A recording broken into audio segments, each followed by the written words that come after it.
Dubai Holding reportedly selling a 25% stake in Azadea Group, and Eurozone business activity declined rapidly last month. You're watching the Daily Brief with Forbes. I'm Ramia Farad. Dubai Holding has reportedly selected JP Morgan and Rothschild to advise on the sale of a 25% stake it owns in Beirut-headquartered Azadea Group. Azadea Group operates Interdex franchises in the Middle East, including Zara. Talks are at an early stage and no final decision has been made. Azadea was valued at more than $1 billion when Dubai Holding bought the 25% stake in 2018. The sale may start next year and is set to attract interest from sovereign wealth funds.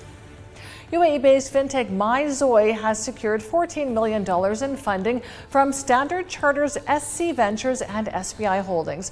The startup aims to reduce the transaction cost of migrant remittances to less than 3%, while also digitizing payroll processing for corporates.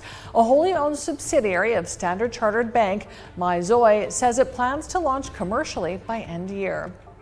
The decline in Eurozone business activity accelerated quickly last month as the services industry fell into contraction.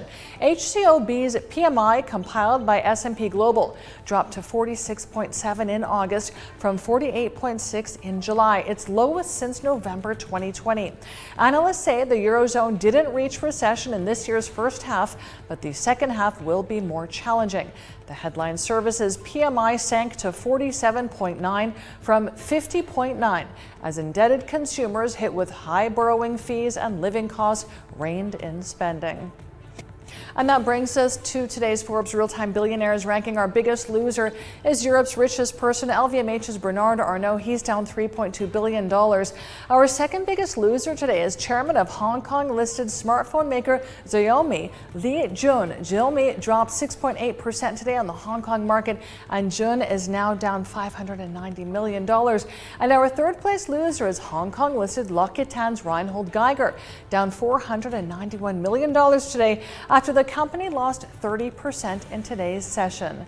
And Xiaomi and L'Occitane were just two casualties as Hong Kong stocks tumbled today broadly following another batch of weak Chinese data. Traders are hoping for fresh stimulus measures aimed at boosting the economy and supporting the property sector. The Hang Seng sank 2.06%. The Shanghai Composite shed 0.71%, while the Shenzhen Composite on China's second exchange lost 0.58%. China is reportedly due to launch a new state-backed investment fund for its semiconductor sector. It aims to raise $40 billion as Beijing tries to catch up with the U.S. and other rivals. One main area of investment will be equipment for chip manufacturing, after Washington imposed a series of export control measures over the past couple of years. The U.S. said it did this over fears Beijing could use advanced chips to improve its military capabilities. President Xi's unexplained decision to snub the G20 summit underlines Beijing's frayed ties with other major powers, as well as growing secrecy at the top of the ruling Communist Party. That's according to Chinese analysts. No reason was given why Xi won't attend the summit, which he hasn't skipped since coming to power in 2013. His probable absence draws a sharp contrast with his appearance at the BRICS summit last month, as the bloc welcomed 6 new members, several of whom are Arab countries. And Starfield, one of the most anticipated video games in years, launches worldwide tomorrow with the hype and production standards of a Hollywood blockbuster. Microsoft has billions riding on Starfield's success. The game is the tech giant's bid to lock players into its Xbox subscription service after some enormous investments in the gaming sector. Starfield is made by U.S. studio Bethesda, which Microsoft bought as part of a $7.5 billion deal in 2020 to boost Xbox's appeal over Sony's PlayStation. I'm Ramia Faraj. This is the Daily Brief. Thanks for watching. Bye for now.